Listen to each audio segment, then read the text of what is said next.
1. 영양태양 원년 10월. 영양태양이 즉위하다. 590년이고요. 10월입니다. 자, 원년 10월 영양태양이 즉위하다. 590년 10월. 영양태양, 평양태양이라고도 한다. 이름은 원, 대원이라고도 합니다. 그리고 평원태양의 맏아들이다. 자, 이 검은색 글씨는 뭐라고 그랬습니까? 고구려 본기의 내용이라고 그랬습니다. 삼국사기 고구려 본기. 자, 풍채가 당당하고 호쾌하였으며 세상을 다스려 백성을 편안하게 함을 자신의 임무로 여겼다. 평원태양 제7년에 그를 세워 태자로 삼았고 32년에 평원태양 제32년에 평원태양이 세상을 떠나자 태자가 즉위하였다. 자, 그러면 우리가 늘 하던 방식으로 한번 보겠습니다. 평원태양의 이름은 원, 고원입니다. 생년 모릅니다. 기록이 안 나오네. 아쉽습니다. 가게 부치는 평원태양이고요. 모치는 우리가 모릅니다. 기록이 없습니다. 태자로 즉위한 거는 평원태양 7년 1월 태자로 세우고요. 565년 1월입니다. 즉위는 평원태양 제32년 10월에 평원태양이 붕어하십니다. 그래서 태자인 고원이 즉위해서 태왕이 됩니다. 그게 590년 10월이 되겠습니다. 자, 지도를 보면 고구려가 있고요. 수나라가 있습니다. 자, 이 당대를 둘로 나누는, 자, 이 대륙을 동쪽과 서쪽으로 나눈 지배자들, 고구려의 동쪽의 고구려, 서쪽의 수나라, 서로 천자라고 주장했습니다. 천자. 자, 수나라는 신흥 강국이죠. 581년 그쯤에 건국된 지가 얼마 안 돼요. 이 나라는. 그러고 주변 나라에 유연도 수나라로 들어왔고요. 같은 선비족이니까요. 선비족은 고구려하고 사촌들입니다. 옛날에 북이도 선비족이었죠. 북이가 고구려에서 여러 사신들 해마다 세례시 연초에 사신들이 와서 접견을 하면 북이하고 백제가 제일 앞에 앉는다고 그랬습니다. 즉 북이하고 백제를 형제국으로 여긴 거예요. 그 뒤에 신라, 그 뒤에 이제 잡다한 나라들이 오는데, 북이가 동이하고 서이의 후신이었던 북제, 북주, 그리고 이쪽에 송제, 양진의 진나라, 이제 화족까지 없애버린 거예요. 여기 진나라가 있었죠. 이것도 다 정복했습니다. 그러면 천자인 수나라는 이제 진짜 천자가 되면 어떻게 되죠? 고구려를 친다고 그랬죠. 그 내용, 보수 전쟁이 일어나는 시기가 바로 언제냐? 영양태양 시절입니다. 자, 영양태양에 붙인 아바마마였던 평원태양께서는 수나라가 일어나는 걸 보고 그 전쟁을 대비하다가 돌아가십니다. 제32년이니까 자연사 했다고 볼 수 있습니다. 노화로 인한 자연사. 자, 원년 10월에 영양태양이 즉위하셨습니다. 자, 이 원년 10월에 수문제가 수나라를 건국한 임금이에요. 영양태양에게 벼슬을 바칩니다. 자, 고구려 본기. 원년 수문제가 사신을 보내 태양에게 벼슬을 올려 상계 부의 동삼사를 삼고 요동군의 주인 공의 관작을 이어받게 하였으며 옷 한 벌을 바쳤다. 자, 이렇게 기록이 되어 있습니다. 수나라도 당장 전쟁을 할 상황은 아니고 고구려의 새 임금이 났으니 잘 지내봅시다. 외교적으로. 서로 이렇게 외교적으로 지냈다는 얘기입니다. 자, 이제 영양태양 2년입니다. 2년 3월 수가 영양태양에게 책봉호를 바치다. 591년 3월. 자, 고구려 본기 내용입니다. 2년 3월에 수문제가 왕을 책봉호를 바쳐 고구려 왕으로 받들고 수레와 의복을 바쳤다. 자, 이런 기록이 나옵니다. 아직까지는 서로 사이 좋습니다. 고구려는 수를 의심하지만 대비는 하고 있죠. 좀 서로 사이가 좋은 상태입니다. 서로 교류하였다. 그러다가 9년에 기사가 나옵니다. 갑자기 제1차 고수전쟁이 발생해요. 자, 영양태양 9년 제1차 고수전쟁입니다. 고구려하고 수나라의 전쟁은 몇 번에 걸치냐면 4번에 걸쳐 일어납니다. 자, 수문제 시절에 한 번 있고요. 그 다음에 수양제 시절에 3번에 걸쳐 일어나는데, 우리가 알고 있는 그 을지문덕 장군이 활약한 수나라를 대패시킨 그 전쟁은 제2차 고수전쟁입니다. 자, 9년 기록을 볼게요. 9년 요소를 공격하고 수와 전쟁을 시작하다. 598년입니다. 자, 고구려 본기 내용입니다. 9년 태왕이 말갈의 무리 만여 명을 이끌고, 말갈의 무리도 다 이거 좀 비가 있었지만 말갈 부족도 고구려의 부족입니다. 그러니까 고구려의 기마병들이에요. 기마병들. 마치 말갈 부족이 따로 있는 것처럼 기술하는데 아닙니다. 말갈도 고구려의 구성원들이에요. 요소를 침공하였는데 자, 그 요소 지역의 영주 지역의 총관 위충이 이를 격퇴하였다. 수 문제가 이 소식을 듣고는 크게 노하여 명을 내려 한왕, 고구려도 한왕이 있었는데 수도 이걸 본딴 거예요. 수나라 천자 밑에 한왕의 직책을 둬서 한왕 양양과 왕세족을 벼슬아치들이에요. 나란히 원수로 삼고 수군과 육군 30만 명을 거느리고 와서 고구려를 쳤다. 자, 수군과 육군 하니까 마치 황해 바다를 건너온 줄 아는데 이 시절의 해, 바다 해자 쓰죠. 이 해는 뭐다? 예, 황하. 여러분이나 저나 다 아는 황하 또는 황하의 그 줄기들을 말합니다. 자, 그런데 여러분들 생각해 보세요. 영양탱은 요소를 왜 공격했을까? 갑자기 생각을 해야 돼. 생각. 이제 저의 의견을 말할게요. 찐삼국사의 의견은 고구려의 요소 지방, 원래 고구려 땅이에요. 지금 우리 지도를 보면 알겠지만 뺏겼다는 내용이 없습니다. 그가 수가 먼저 공격해서 점령했습니다. 네, 정령. 그러니까 고구려 입장에서 뺏겼으니까 이를 되찾고자 군사를 일으킨 거예요. 원인은 얘기 안 하고 결과만 얘기를 하니까 마치 고구려가 먼저 공격한 걸로 오해하게 만든 겁니다. 자, 그러면은 지도를 확대해 보겠습니다. 자, 지금 보겠습니다. 자, 여기 빨갛게 원 표시된 부분이 있죠. 자, 이 부분입니다. 이 부분. 자, 요게 요라고 그랬죠. 요 태행산맥이에요. 이 요서의 이 지역, 백제의 진평이군 그 지역입니다. 요 진평이군 진지역. 고구려의 진왕이 있었잖아요. 자, 이 지역입니다. 이 지역을 지금 고구려 땅인데 고구려가 여기를 공격을 했대. 자, 여러분들 생각을 해보세요. 자기 땅을 공격하는 사람이 어디 있어요? 자, 고구려가 공격을 했대네, 여기를. 자, 이 요소 지역을. 그 얘기는 내 땅인데 수가 먼저 공격해 오니까 고구려가 공격 들어간 거예요. 이 얘기입니다. 지금 이 얘기. 수가 지켜냈다고 그러잖아요. 예. 격퇴한 후에, 자, 격퇴하고는 수가 공격을 합니다. 30만 명으로. 오, 자, 드디어 고수전쟁, 려수전쟁 아니라고 했습니다. 고수전쟁 제1차, 자, 제1차 고수전쟁이 시작된 겁니다. 언제? 영양태양 9년에.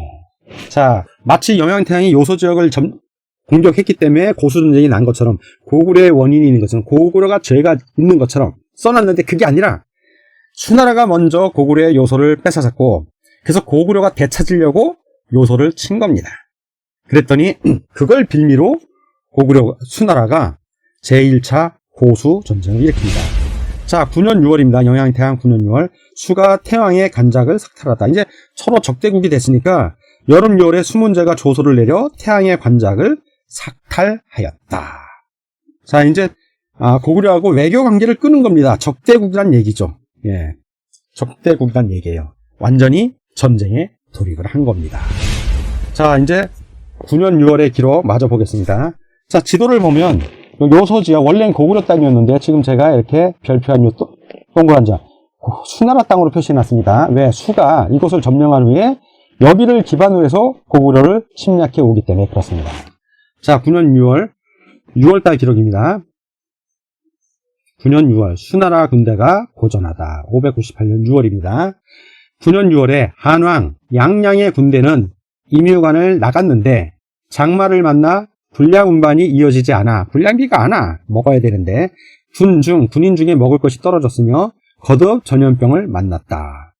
주라후는 이게 수나라의 장군입니다. 동네에서 해로 바다라고 해석을 해놨는데 마치 황해 바다에 있는 걸로 착각하기 딱 좋습니다. 해가 아니라 황하입니다. 황하 줄기로 나가 평양성으로 향하였는데 역시 바람을 만나 배가 대부분 필요하거나 침몰하였다. 아니 무슨 30만 명이 오는데. 자, 지도를 좀 확대해 보겠습니다. 자, 고구려가 30만인데 하나는 육로로 갑니다. 자, 여기를 요동성 있는데 요 지역이죠. 요를 여기 요소를 확보했다는 얘기는 요동성 있는 이 지역으로 들어간다는 얘기입니다. 자, 두 번째는 해를 통해서, 자, 이렇게 해를 통해서 올라간다는 얘기입니다. 가만히 보니까 나라한 지역도 아니고 평양성도 아니고 장안도 아니고 안평을 향하네? 띵하네. 뭔가 느낌이 오지 않습니까? 빙고! 지금 말하는 평양성이 안평의 동황성, 장수왕 때 그 화려했던 안평의 동황성을 말하는구나 라고 느낌이 오시면 대단한 분입니다. 자, 그러면 이 평양성을 좀 설명을 드려야겠습니다. 제가 좀 확대를 하고요. 평양성, 고구려의 평양성이라는 의미는 수도를 의미합니다. 수도를 의미해. 그래서 이때의 고구려의 수도는 장안성입니다. 평원태양 28년 서기 586년. 예, 지금 몇 년이라고 그랬죠? 지금은 598년, 586년, 12년 전이죠. 자, 지금 영향태양으로부터, 영향태양 9년으로, 현재 시점으로부터는 9년 전이에요. 9년 전. 그런데 수나라에서는 장안성을 평양성으로 인식을 못하고 있는 겁니다. 그 얘기는 뭐냐? 자, 1차 전쟁에서도 그렇지만 나중에 이제 수양제가 싸우는 2차, 을지문덕 장군 나오는 2차 고수전쟁에서의 수나라가 세운 침략 작전을 역시 분석해 보면 그들이 목표로 삼고서 진격해가는 전쟁 루트상의 평양성은 장안성이 아니라 그 이전의 수도였던 안평의 동황성이라는 것을 알 수 있습니다. 예, 다 안평의 동황성을 목표로 합니다. 1차 고수전쟁에서의 목표도 안평의 동황성이고 평양성이. 그래서 이용원 박사의 찐 삼국사에서는 고수전쟁에서의 평양성은 이때의 평양성은 어디다? 바로 안평의 동황성으로 봅니다. 즉 장안성은 전시 대비 행정수도, 여차하면 임금님은 장안성 가서 전쟁을 지휘하는 거고요. 장군들은 안평의 동황성을 중심으로 작전을 짜서 적들을 격퇴해 가는 겁니다. 자, 그리고 평시에 이제 전쟁이 나지 않았을 때 장안성은 전시 대비 행정수도로 활약을 한 거고요. 역할을 한 거고, 평시의 경제활동, 평시의 경제활동, 수도는 안평의 동황성인 겁니다. 수나라는 어디를, 평양성으로 알고 있었다? 그렇죠. 안평의 동황성. 그들이 요소지역을 점령해서 육군이 가려던 길, 그러니까 안평으로 갑니다. 그 항아를 따라서 이렇게 가는 길, 역시 안평으로 갑니다. 그러면 여기서 여러분들 질문 하나 하셔야 돼요. 질문. 무슨 질문? 네, 박사님이 방금 설명하신 수나라가 육로로 요소지역을 점령한 다음에 육군들은 육로로 안평을 가는데, 수로를 통해서 이렇게 가려면 백제 땅을 건너야 되지 않습니까? 예리한 질문. 백제가 왜 이래요? 요게 조금 이따 답이 나옵니다. 백제가 길잡이를 자처했다는 기록이 나와요. 그거에 대한 분석은 그 기록이 나올 때. 그러면 여러분 지금 고민을 하세요. 왜 백제는 수나라하고 우호적으로 수가 고구려를 치는데 왜 오케이 했을까? 이거 궁금해야 됩니다. 자, 모든 국제관계는 자국의 이익을 중심으로 돌아간다. 그것만 생각하면 역시 백제도 본인이 황제국이라 생각했기 때문에 고구려가 눈에 가신 거예요. 그러면 수도 황제고, 그럼 수하고 고구려가 서로 싸우면 백제는 좋은 거야. 손 안 대고 코 푼다고 그러죠. 어부지리. 그렇죠. 백제의 속내는 수와 고구려가 싸웁니다. 이렇게. 그러면 고구려는 백제의 신경을 못 쓰겠죠. 왜? 수하고 싸우는 이 전선에 집중을 해야 되니까. 그럼 백제는 자기가 늘 노려왔던 땅을 얻을 수 있겠죠. 그리고 신라 땅을 칠 수 있잖아요. 신라 땅을. 와, 이런 백제의 노림수가 있었던 겁니다. 신라는 아직 어리버리해갖고 이 고수전쟁에 참여를 못해요. 신라는 이 고수전쟁 때문에 피해를 가장 많이 봅니다. 더 설명하면 스포 같아. 여기까지만 설명하고, 그래서 왜 고당전쟁 때 신라가 당나라하고 연합을 할 수밖에 없는지가 이제 고수전쟁에서 그 이유가 샅샅이 드러납니다. 자, 이런 분석을 왜 고구려 백제 신라를 연구하는 그 교수 박사는 못할까요? 한반도에 이 고구려 백제 신라가 있다고 하니 이런 분석이 나올 수가 없는 거예요. 바보 같은 분석만 하고 앉아있지. 자, 이런 고품격 역사의 진실을 알려주는 방송, 이용훈 박사의 찐상국사밖에 없다는 것을 알려드립니다. 자, 제1차 고수전쟁 9월입니다. 9년 9월 3개월 후에요. 수나라 군이 철군한다. 방금 전에 육지에서는 배고파. 불량미가 안 와. 거기다 전염병도 돌아. 참. 바다로 가는 놈들은 바람에 비에 배가 난파되고 난리도 아니야. 제대로 된 싸움도 하기 전에 이미 진 거야. 자, 가을 9월에 수의 군대가 돌아갔는데 죽은 자가 10명 중에 8, 9명이었다.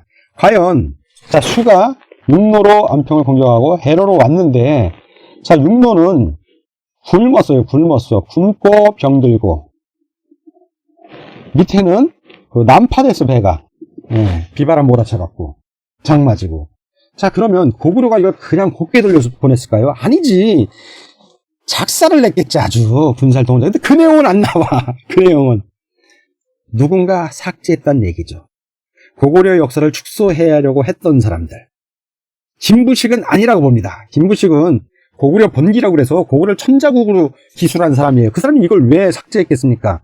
고구려는 고구려를 후예의 나라라고 얘기를 하는데 그럴 이유가 하나도 없어요. 그리고 이 전쟁에서는 신라가 피해본 것도 없어. 전혀 피해가 아니라 고수전쟁, 1차 고수전쟁에는 신라를 비하할 내용이 전혀 없다고요. 나오지가 않아, 기록에. 그러면 고구려를 줄일 사람은 누구다? 그렇죠. 대명천지의 고리적 얘기한다. 대명천지가 어디에? 명나라 밑에서 고리적 얘기한다. 라고 얘기하는 조선의 선비들. 걔들이죠. 걔들이 이 사료를 삭제했거나 고려시대 때 나온 원본 삼국사기는 존재하지 않습니다. 조선시대 때 재간행한 것만 지금 존재해요. 그리고 그 재간행한 것도 일본 애들이 가필했을 수 있습니다.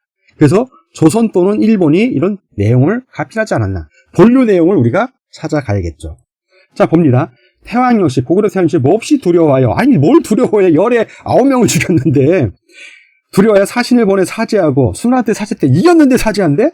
표를 올려 요동의 더러운 땅이시나 몰아칭하였다. 수문제가 그제서야 군사를 물리고 처음처럼 돼야 했다. 자 이제 결론은 어쨌든 수가 패배해서 돌아갔다는 내용이 이 내용이.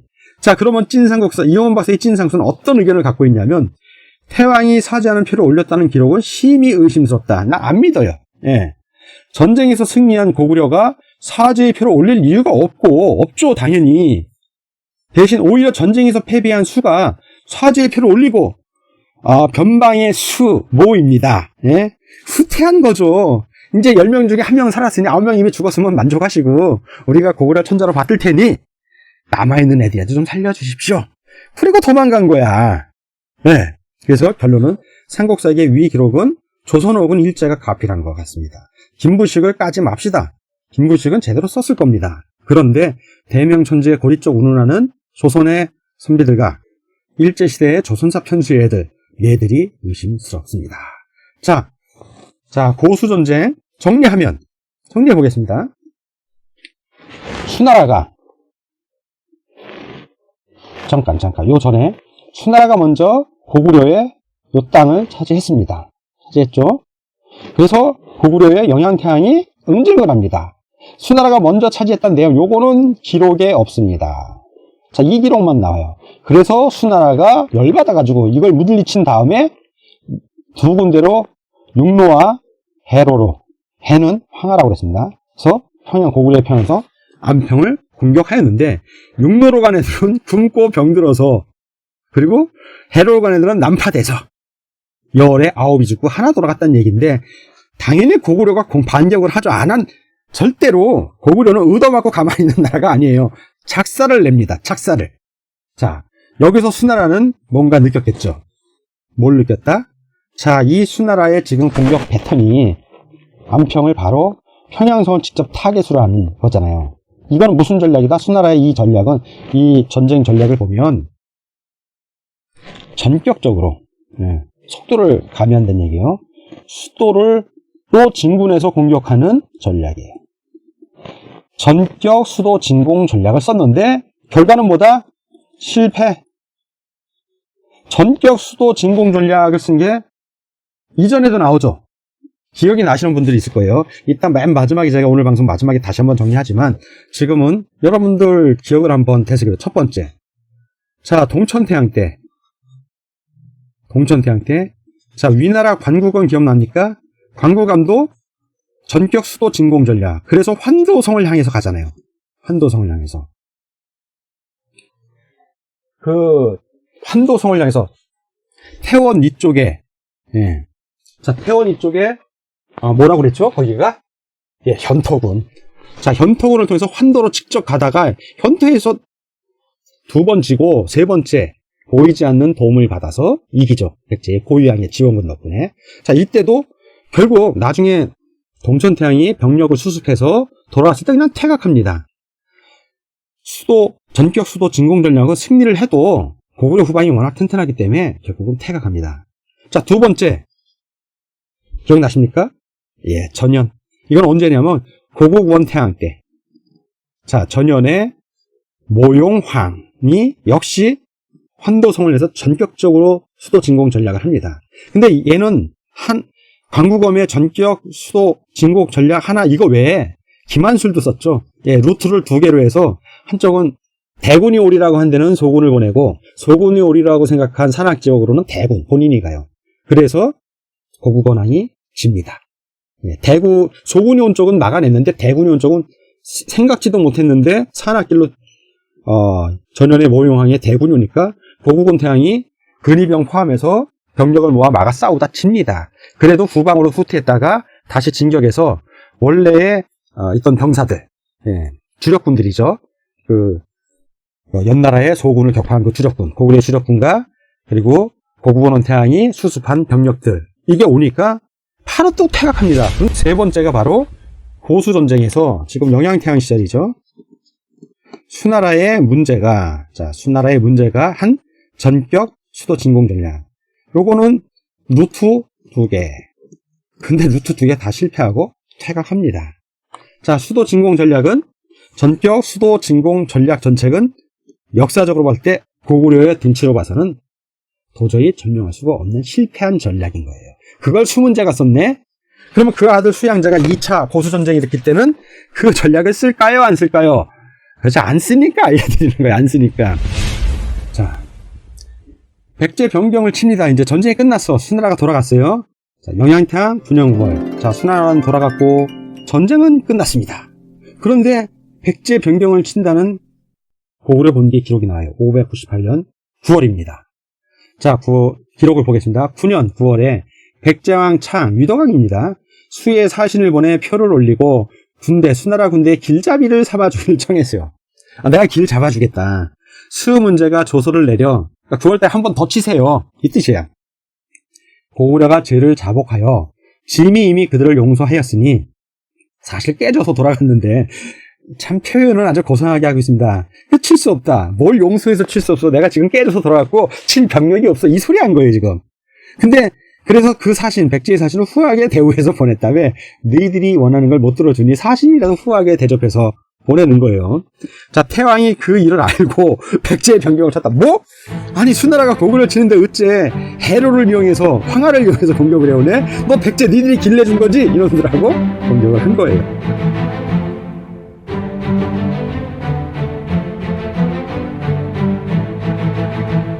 진짜 우리 역사가 널리 알려지길 원하신다면 구독, 좋아요 눌러주세요.